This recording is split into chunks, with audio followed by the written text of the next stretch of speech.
오늘 섬기러 왔노라 라는 제목으로 하나님의 말씀을 전가하겠습니다. 동상이몽이라는 말이 있습니다. 같은 잠자리에서 다른 꿈을 꾼다라는 말입니다. 겉으로는 함께 행동하면서도 속으로는 딴 생각을 하고 있는 경우에 사용하는 말입니다. 예를 들어서 최근에 축구 대표팀 경기력이 도마에 좀 올랐습니다. 우리 실력이 이것밖에 안 되냐 이렇게 되는데, 사실 대표팀이라면 같은 생각을 가져야 됩니다. 승리해서 국가와 국민에게 기쁨을 안겨줘야겠다라는 큰 생각을 해야 됩니다. 어떤 선수는 이것이 가장 중요한 목표입니다. 하지만 팀원 중에 딴 생각하고 있는 사람이 있다면, 승리보다 더 중요한 것은 내 커리어를 높이는 것이다, 내가 골을 몇 골을 넣는 것이 중요하다, 만약 그런 목표를 갖고 있다면 동료에게 패스하는 것이 더 유리한 상황임에도 불구하고 어떻게 할까요? 무리하게 자기가 슛을 쏘려고 하고, 그런 일들이 벌어지면 팀이 곤두박질 치게 되는 것입니다. 동상이몽은 공동체를 해치고 팀워크를 해치는 좋지 않은 현상입니다. 이 일들이 반복되면 결국은 갈라서게 되는 것이죠. 오늘 말씀에도 동상이몽이 등장합니다. 바로 예수님과 제자들이 같은 꿈을 꾸고 있는가? 아니요, 다른 꿈을 꾸고 있는 것을 확인하게 됩니다. 먼저 제자들은 어떤 꿈을 꾸었을까요? 우리 37절에 보면 이런 말씀이 있습니다. 여짜오되 주의 영광 중에서 우리를 하나는 주의 우편에 하나는 좌편에 앉게 하여 주옵소서. 주님의 좌우편에 앉게 해달라라고 두 명의 제자가 요청을 했어요. 이 말은 무슨 뜻입니까? 내가 주님 다음에 1인 지하 만인 지상이 되기를 원합니다 라는 뜻입니다. 주님의 제자들이 많이 있는데 다른 제자들보다 높은 자리, 주님 다음이 되기를 원합니다 라는 뜻입니다. 이 말을 한 사람이 누구일까요? 세베대의 아들들, 누굽니까? 야고보와 요한입니다. 야고보와 요한. 그런데 이 두 사람만 이 자리에 대한 욕심이 있었을까요? 아닙니다. 41절을 보니 다른 제자들이 야고보와 요한이 하는 그 말을 듣고 화를 냈다라고 이야기를 합니다. 이 화라는 것이 어떤 때 생깁니까? 내 것을 빼앗겼을 때 화가 나요. 내가 이걸 원했는데 그걸 다른 사람이 가져가 버렸어.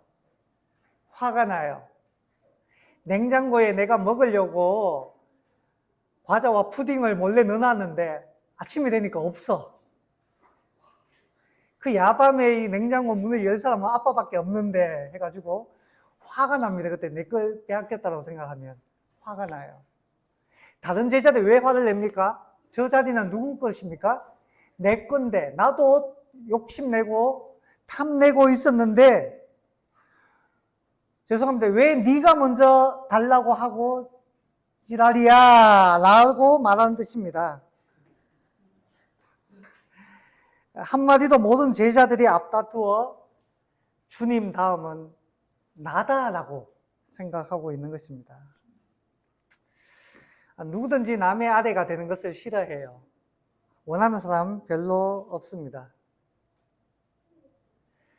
저희도 신학 이제 나와서 이제 벌써 목사가 된 지도 십수년이 되었죠. 십수년이 되었는데 남의 밑에 들어가는 거 그렇게 좋아하지 않아요. 때로는 그렇게 이야기하는 사람이 있습니다. 좀 괜찮은 교회에, 좀 큰 교회에 다시 부목으로 가면 어떠냐. 이제 부목으로 못 갑니다.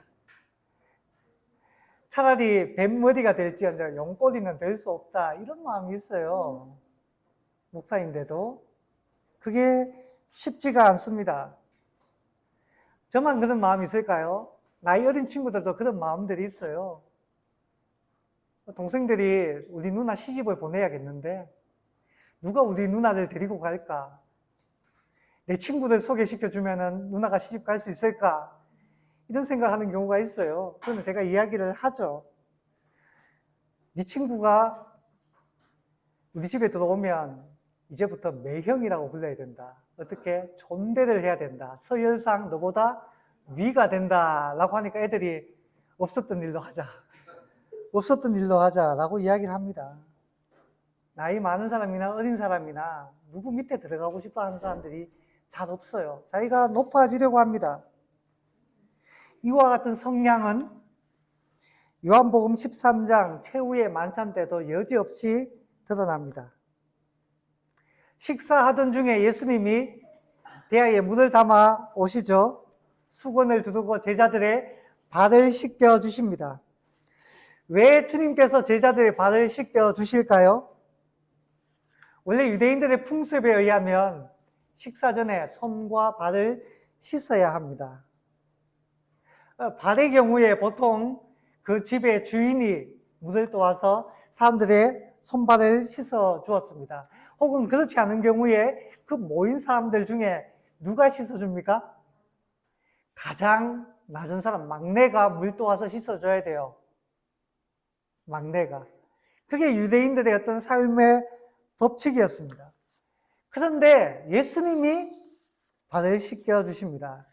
두 가지 의미가 있습니다. 첫째는 제자들 중에 아무도 막내를 자처하는 사람이 없었다는 겁니다. 왜 내가 해야 돼? 내가 왜 막내고 왜 내가 제일 작은 사람이냐고. 제가 나보다 못한데, 내가 주님과 더 친한데 왜 내가 해야 돼? 이런 생각을 베드로부터 시작해서 12제자가 똑같이 하고 있는 겁니다. 하나같이 어떻게 해요? 옆 사람 눈치만 보고 옆 사람 옆구리만 찌르고 있는 거예요. 야, 네가 해라, 네가. 제자들은 모든 사람들 위에 서기를 원했습니다. 그런데 주님이 일어나 제자들의 발을 씻겨주십니다. 왜냐하면 정말로 큰 자는 어떤 사람이라고요? 먼저 섬기는 자가 진정으로 큰 사람이다 라는 겁니다. 사실 교회 안에서도 스스로 섬기려고 하는 분들은 사실 그렇게 크게 많지는 않습니다. 하지만 꼭 기억해야 합니다. 스스로 낮은 자리에 내려가는 자를 주님은 높여주십니다. 스스로 끝자리에 앉는 사람을 주님은 맨 앞자리로 앉혀주십니다. 반면에 맨 앞자리에 앉으려고 하는 사람은 어떻게 해요? 맨 뒤로 가게 되어 있는 겁니다. 그게 하나님 나라의 법칙이에요. 여러분, 고지론이라는 말이 있습니다. 제가 청년 때에 사실 그런 말들이 많이 있었어요. 지금도 마찬가지입니다. 고지론이라는 것이 뭐죠? 저희가 자주 이야기했죠? 그리스도인이 세상의 고지를 점령해야 하나님께 영광이 되고 영향력을 발휘하여 하나님 나라를 이룰 수 있다는 겁니다. 그러니까 꼭대기, 최고가 되어라 라는 말이었습니다. 한때 한국 교회에 유행했고 지금도 사실 많은 사람들이 이 고지론에 이끌립니다. 얼마나 좋습니까? 세상에서 최고가 되어야 한다니까. 얼마나 좋아요. 가장 높은 곳에 오른다니까 얼마나 좋습니까? 그런데 꼭지점에 오르지 못하면 영향을 못 줍니까? 꼭지점에 오르지 못하면 하나님께 영광이 안 됩니까? 오늘 본문에 나오는 주님의 가르침과는 얼마나 거리가 멉니까? 1등만 원하는 세상이 만들어낸 것이 고지론입니다. 주님께서 원하시는 것은 낮아지는 것입니다. 여러분, 오해는 마세요. 높은 자리에 올라갈 수 있음에도 일부러 낮은 자리를 자처하라, 꼭 그런 말은 아닙니다. 어느 곳에 있든지 어떤 자리에 있든지 무엇을 하든지 섬기는 사람이 되어라 라고 말하고 있는 것입니다. 42절 말씀 이렇게 말합니다. 예수께서 불러다가 이르시되 이방인의 집권자들이 그들을 임의로 주관하고 그 고관들이 그들에게 권세를 부리는 줄을 너희가 알거니와. 여러분, 높은 곳에서 내려다보면서 지배하는 것은 이방인들이 추구하는 것이라고 말합니다. 이방인들은 어떻게 해요? 권세를 가지고 사용하죠. 어떻게 해요? 자기의 권력을 더 공고히 하는 데 사용합니다.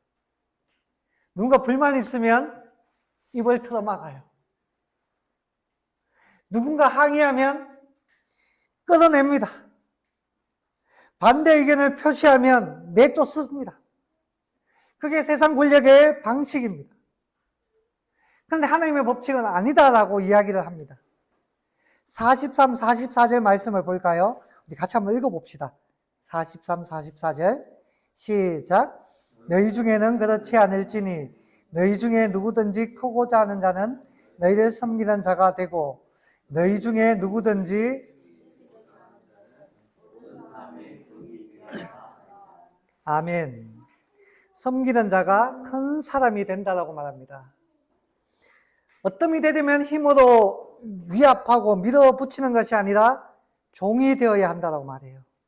그리고 아주 중요한 말씀을 하십니다. 45절 같이 읽습니다. 시작. 인자가 온 것은 섬김을 받으려 함이 아니라 도리어 섬기려 하고 자기 목숨을 많은 사람의 대속물로 주려 함이니라.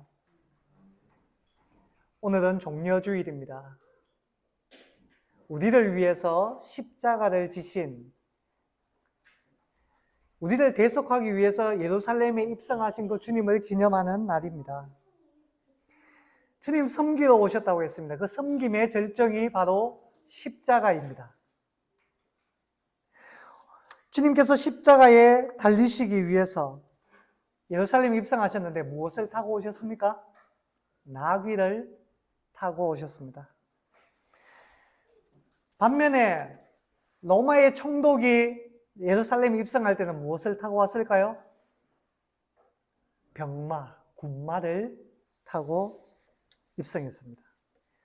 군마, 말은 힘과 권력을 상징하는 것입니다. 반면에 나귀는 겸손을 상징합니다.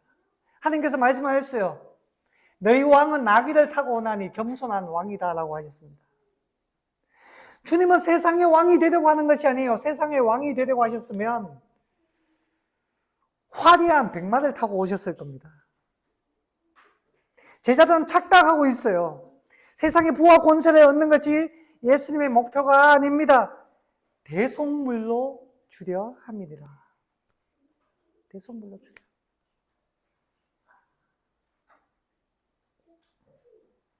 그런데 제자들은 예수님과는 전혀 다른 생각을 가지고 있습니다. 딴 생각을 하고 있어요. 예수님께서 잘못 가르치신 것일까요? 잘못 가르친 걸까요? 제자들 입장에서 이렇게 말할 수도 있을 것 같아요. 아니, 주님, 지금까지 그렇게 가르치셨잖아요. 그런데 왜 이제 와서 딴 이야기를 하십니까? 근데 여러분 기억해야 됩니다. 주님은 단 한 번도 그렇게 가르친 적이 없습니다. 어떻게 알 수 있는가 하면 33절, 34절에 보면 알 수 있어요. 자, 본문 바로 앞이잖아요. 바로 앞에 이렇게 이야기합니다. 보라, 우리가 예루살렘에 올라가노니 인자가 대제사장들과 서기관들에게 넘겨짐에 그들이 죽이기로 계리하고 이방인들에게 넘겨주겠고 그들은 농락하고 침뱉으며 채찍질하고 죽일 것이나 그는 3일 만에 살아나리라 하시니라. 주님은 바로 직전에 십자가와 부활을 말씀하셨습니다. 죄사함과 용서, 회복에 대해서 말씀하셨습니다. 그런데 제자들은 이 말을 똑같이 들었는데 왜 이렇게 반응할까요? 그들은 이것을 정치적으로 알아들었어요. 여러분, 되게 중요한 겁니다. 주님은 영적으로 하신 말씀입니다. 하나님 나라의 법칙으로 말씀하신 거예요. 근데 제자들은 십자가와 부활에 대한 이야기를 들었는데 이걸 하나님 나라의 법칙, 영적인 의미가 아니라 정치적 의미로 받아들였어요. 아, 십자가는 그래, 권력을 얻으려면 고난받는 거는 누구나 받는 것이지. 그러나 부활한다고, 그렇지. 고난을 이겨내고 결국 우리가 모든 것을 거머쥘 거야. 그 정치적으로 해석하고 있는 겁니다. 왜 그럴까요? 주님 영적으로 말하는데 왜 정치적으로 받아들일까요? 물질적인 것으로 받아들일까요? 제자들의 마음에 그것으로 가득 차 있기 때문입니다. 소귀의 경읽기라는 말이 있잖아요. 소가 원하는 게 있어요. 소가 원하는 거. 그 귀에다가 아무리 사람의 말을 해도 들리지가 않아요. 그냥 그 마음에 가득 찬 것들이 오역하게 만듭니다. 오해하게 만드는 겁니다. 제자들은 예수님을 전혀 이해하지 못하고 있습니다. 3년이나 따라다녔는데, 같이 먹고 같이 자고 함께 했는데, 우리는 잘 알고 있습니다. 향유옥합을 깨뜨린 마리아의 이야기를. 마리아는 알았어요. 주님께서 곧 장사를 지낸다는 것을. 그래서 향유옥합 깨뜨려서 미리 장사를 준비했는데, 함께 3년을 동고동락했던 그 제자들은 아깝다라고 이야기합니다. 그것을 팔아서 가난한 자들에게 나눠줄 수 있었는데 왜 허비, 낭비하느냐라고 말합니다. 주님을 이해하지 못해요. 주님을 모르고 있습니다.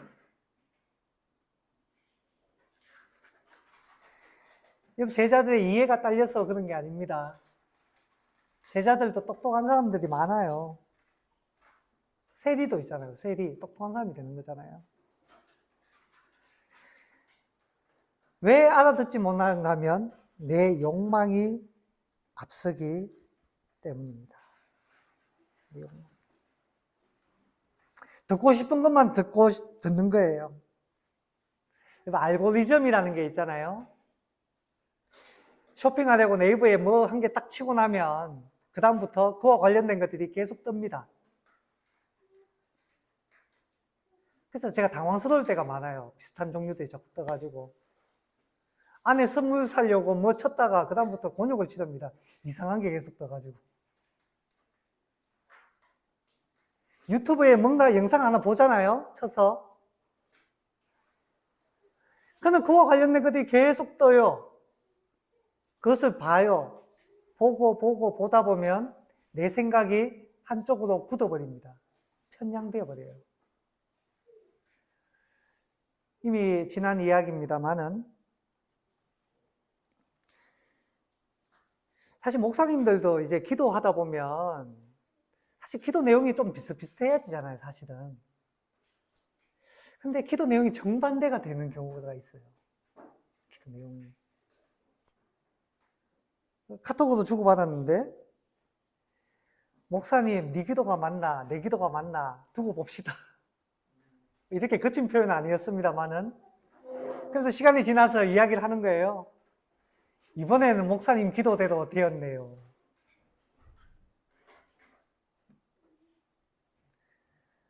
하나님이 목사님 기도를 들어주셨네요. 그래서 제가 이야기했습니다. 아니, 제 기도를 들은 게 아니고요. 하나님은 모든 사람의 기도를 다 듣고 계십니다. 그래서 당신의 뜻을 따라 행하시는 것이죠. 라고 이야기를 했습니다.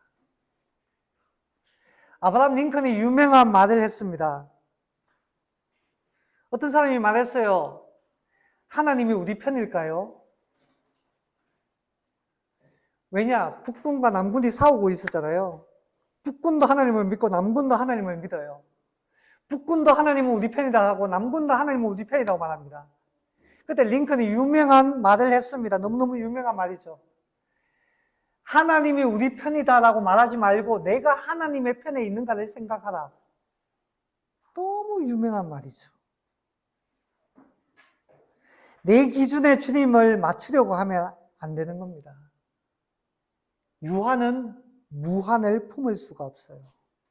우리가 주님의 말씀을 들어야 합니다. 겸손하게 주님 말씀하실 때 네, 아멘이라고 화답해야 하는 것입니다. 주님은 말씀하십니다. 네 생각, 지금까지 세상이 너의 머릿속에 주입했던 것들, 혹은 지금까지 성경을 읽으면서 네가 오해하고 있었던 그 수많은 잘못된 생각과 가르침과 그 사상들 내려놓고 지금 내가 하는 말을 들어라 라고 이야기합니다. 뭐라고 하십니까? 섬기는 자가 되라 라고 하십니다. 그것이 주님께서 오신 목적이요 삶의 방식인 것입니다. 그렇다면 여러분 우리는 어떻게 하면 세상의 그 알고리즘에서 벗어나 하나님의 뜻을 따라 살아가는 믿음의 사람이 될 수 있을까요? 첫 번째는 여러분 하나님과 동행하는 사람이 되십시오. 하나님보다 앞서지도 말고 뒤처지지도 말고. 동행이라는 것은 하나님의 말씀을 듣는 것이 제일 중요합니다. 하나님의 말씀을 듣는 것. 여러분 가데스 바네아라는 곳이 있어요. 그곳에서 이스라엘 백성이 반역했습니다. 하나님께서 함께 하지 않는다고 말씀하셨어요. 그러니까 백성들이 이렇게 해야 합니다. 그렇게 하시면 어떡합니까? 우리 힘으로라도 가나안 땅을 취하겠습니다. 라고 가나안 땅으로 돌진합니다. 이스라엘 백성들이 가나안 땅으로 돌진해요. 그때 하나님 말씀하셨어요. 가지 말라라고 했습니다. 내가 너와 함께 하지 않는다고. 그런데 이스라엘이 돌진하다가 어떻게 됐습니까? 돌진하면 다 망해요. 왜냐, 상대는 아낙 자손이었거든요. 여수아서에도 있습니다. 여수아가 하나님께도 묻지도 않고 가나안 사람들과 동맹을 맺었습니다. 기브아 사람들이죠. 그게 그들에게 가시가 되었어요. 하나님보다 앞서가면 안 되는 겁니다. 동행해야 되는 겁니다. 하나님과 동행하려면 첫 번째는 이순이 필요해요. 이순은 60세가 되면 이순이라고 하죠. 50세는 지천명. 제가 이제 50 넘었는데 아직도 지천명 자신 있게 말할 수가 없습니다. 이제 이순이 몇 년 남지 않았어요. 한 8년, 9년 정도 남았나? 근데 곧 다가올 것 같아요. 왜냐? 세월이 화살과 같으니까. 귀가 순해져야 됩니다. 그런데 나이가 들수록 점점 못 듣는 것 같아요. 점점 옹고집이 되는 것 같아요. 듣기를 잘해야 되는데 말하기만 좋아하는 것 같아서 제가 걱정입니다. 어떨 때 우리는 조금 더 잘 듣게 될까요? 죄송합니다. 실패할 때 잘 듣게 됩니다.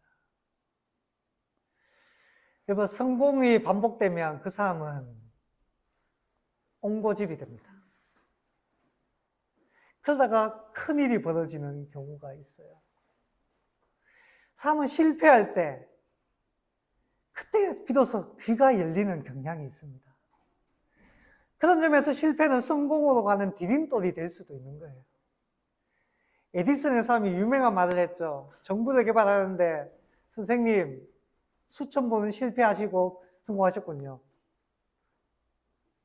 에디슨 유명한 말씀, 이런 말이었어요. 저는 수천 번의 성공의 단계를 밟아왔습니다. 귀가 열려야 됩니다. 두 번째, 동행하려면 내려놓음이 있어야 돼요. 내려놓음.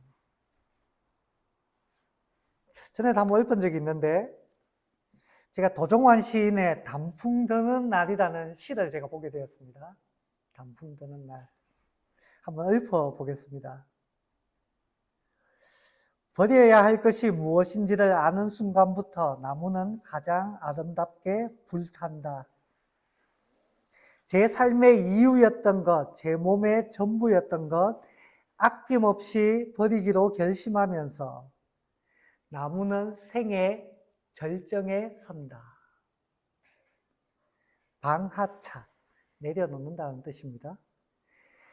제가 키워온, 그러나 이제는 무거워진 제 몸 하나씩 내려놓으면서 가장 황홀한 빛깔로 우리도 물이 드는 날.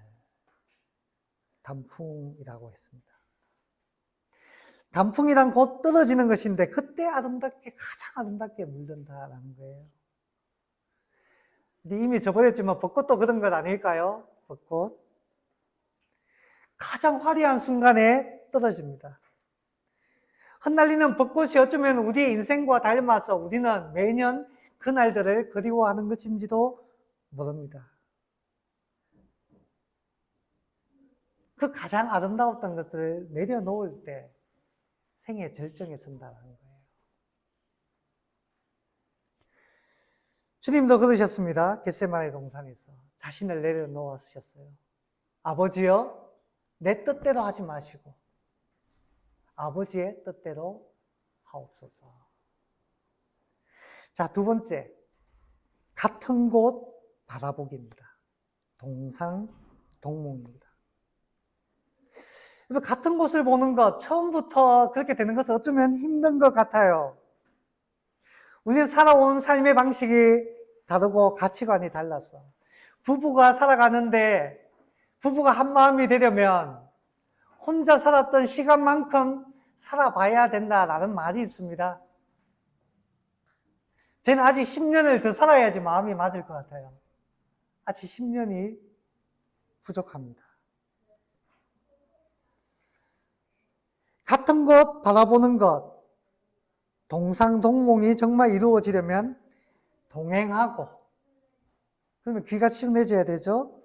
내려놓을 때 가능한 것 같습니다. 내 삶의 가치관이 달라져 있어서 싫은 것이 좋아지고, 정말로 원했던 것은 무의미하게 다가오게 되는 것 같아요.